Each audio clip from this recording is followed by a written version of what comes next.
Hello readers!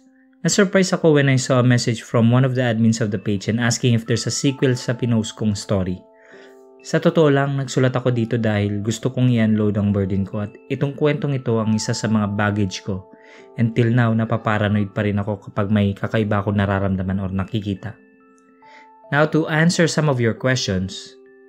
First, para sa mga nagtatanong kung bakit may algebra sa 4th year last 2008, I don't know why.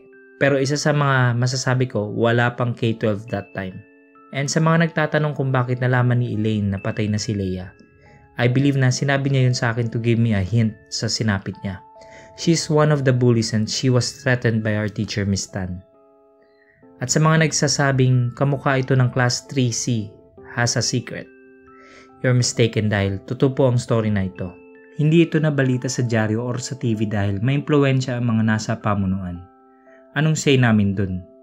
And every school protects their pride. I can go on with the list of your questions but it might bore you so wag na lang. Hindi ko po kayo pinipilit maniwala. Ito ay kwento. Kwento ko at ni Leia at ang mundong ginagalawan natin ngayon na hindi lahat ng hindi nakikita ng mga mata ay hindi totoo. Kung minsan, may pangyayaring mapaparealize sa atin na may bagay na hindi natin kayang i-explain. The aftermath. Nang makita ko ang libro sa kama ko ay talagang hindi ako makapaniwala. Paano nangyari to? Para akong naistatwa sa kinatatayuan ko. Habang matiim kong tinitingnan ng librong yun, ang libro ni Leia. I ask myself if paano nangyaring nasa kama ko na ang libro. Totoo bang nakita ko si Leia sa kwarto ko nung gabing yun? Pero imposible dahil tinawagan ako ni Elaine para ibalitang patay na siya. Nanginginig ang mga kamay ko nang magpasya akong hawakan ng libro at alamin ang misteryo nito. Ngayon ko lang nakita ng malapitan nito. Dahil wala nang bandanang nakabalot rito. Plain lang siya talaga at sa gitna nito ay may simbolo na ikatlong mata. Napansin ko rin ang cover nito ay parang pinatuyong balat ng hayop. Hindi ko alam. Pero alam kong hindi siya leather. Ang mga pahina nito ay madilaw na dahil sa kalumaan. Naglakas loob akong buklatin yon at inisip ko kung iniwan ba ni Leia sa akin ang libro. Paano at bakit? Nang mabuklat ko na, tumambad sa akin ang isang sulat. Sulat mula sa kanya. Hindi ko na idedetalye kasi mahaba pero ang sabi niya sa huli, sana raw ay mapatawad ko siya. Kinilabutan ako dahil bakit siya humihingi ng tawad at bakit sa lahat ng pwede niyang pagbigyan ako pa talaga. Itinabi ko muna ang liham na yun at binasa ko ang unang pahina. Ang ina-expect ko may makikita akong pictures like witchcraft and such pero wala. Nakita ko lang ang mga salitang Latino. Hindi ko naman maintindihan kaya hindi ko na binasa pero nang i-scan ko ang pages nakita ko sa may gitnang bahagi ang nag-iisang salitang Ingles. Sabi doon, cursed or blessed.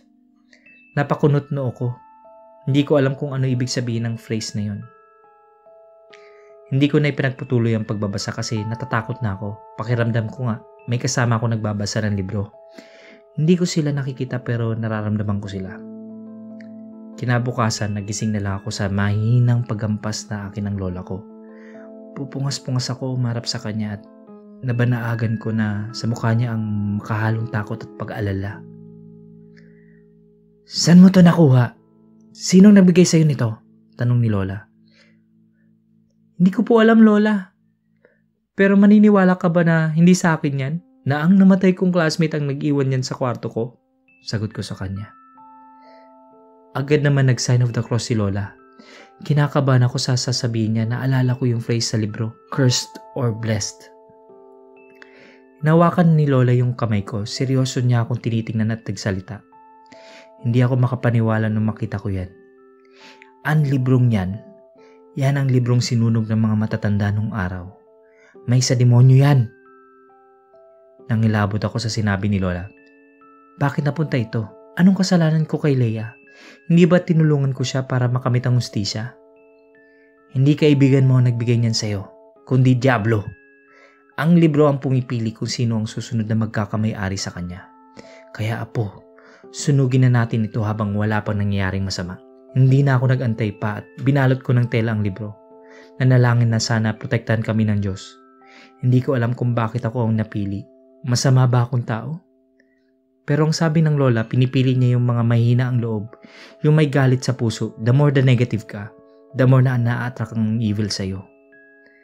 Yakag-yakag ako ni lola papunta sa bakuran namin. Tinulungan ko siya magbungkal doon. At nang maglaon, inilagay na namin ang libro sa hukay. Nag-orasyon ang lola ko sa Latin.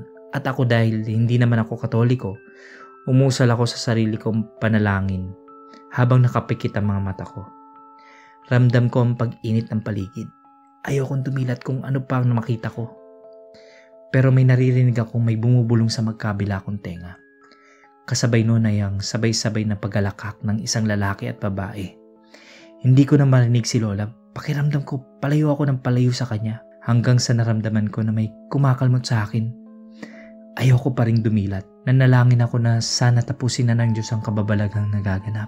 Ngunit mas lumakas ang pagbulong at paggalakak ng mga nilalang na yon. Dama ko rin ang hapdi ng kalmot sa magkabila kong braso. Ngunit lalo akong nasindak ng may dumila sa aking muka. Doon ay hindi ko na nakaya pa at idinilat ko ang aking mga mata. Sinalubong ako ng sari-saring mga nilalang na kahit sa panaginip ko ay hindi ko na nais makita. Nakatingin silang lahat sa akin, nanilisik ang mga mata nila habang sumisilay ang nakakatakot nilang ngiti. Nang lingunin ko ang kaliwa ko ay nakita kong isang lalaking wasak ang muka nakangiti sa akin habang nakalawit ang mahaba at nangingitim niyang dila. Sinubukan kong sumigaw ngunit walang lumalabas sa akin bibig.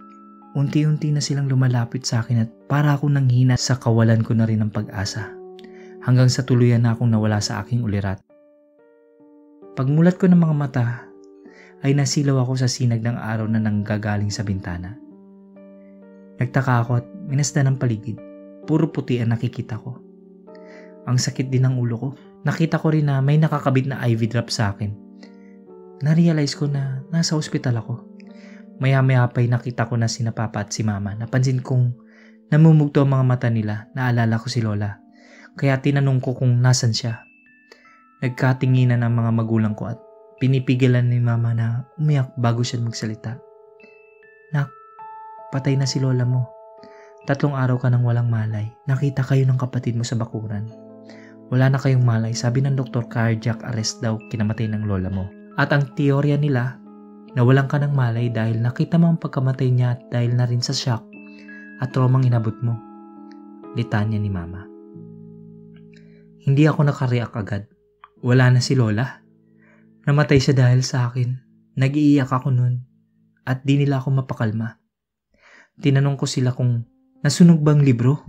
Sinabi kong isinumpa yun pero hindi sila maniwala. Tinawag ni Papa yung mga nurse. Kitang-kita ko sa mga mukha nila ang pagkaawa sa akin pero alam ko ang nakita ko at nangyari. Akala nila hallucinations lang dahil sa trauma at stress. Hindi nila ako pinaniniwalaan hanggang sa naramdaman ko ang kirot sa aking braso. May in-inject sila para kumalma ako at tuluyan na ako nakatulog. I went to a psychiatrist, even a psychologist for that. My parents forced me. They were worried baka I became insane dahil sa magkasunod na trahedyang nasaksihan ko. That book, it was gone at sabi ng kapatid ko wala siyang nakitang libro doon sa lupang hinukay namin ni Lola. Nagtataka nga siya kung bakit may posporong hawak si Lola nang mamatay ito. At nakadilat pa ang takot na mga mata niya. 2 years din ako nagpapagamot. Sinunod ko na lang sila Mama kasi ayoko mag-worry pa sila sa akin. Pero ever since that tragedy, mas naging bukas ang mga mata ko. Ang abilidad na ayokong magkaroon pero ibinigay sa akin. Hanggang ngayon sinisisi ko pa rin ang sarili ko sa pagkamatay ni Lola. Kung bakit kailangan pa magbuwis ng buhay para makalaya ka sa isang sumpa. Ramdam ko rin na kahit wala ng libro, naroon pa rin ang evil spirits. I can feel them even in my dreams. They're haunting me at aminin ko na maraming beses na iniisip kong wakasan na lang ang buhay ko. Pero alam kong yun ang gusto nilang mangyari. Kaya hanggang ngayon, nakikipaglaban pa rin ako sa kanila. Pinipilit kong mabuhay. Ang tanging kinakapitan ko lang ay ang Diyos. At ang pag-asang magwawakas din ng tila wala ng katapusang bangungot. Nag-enjoy po ba kayo? Subscribe! Nag-upload po kami ng mahigit sa 3 videos sa loob ng 1 linggo. Salamat!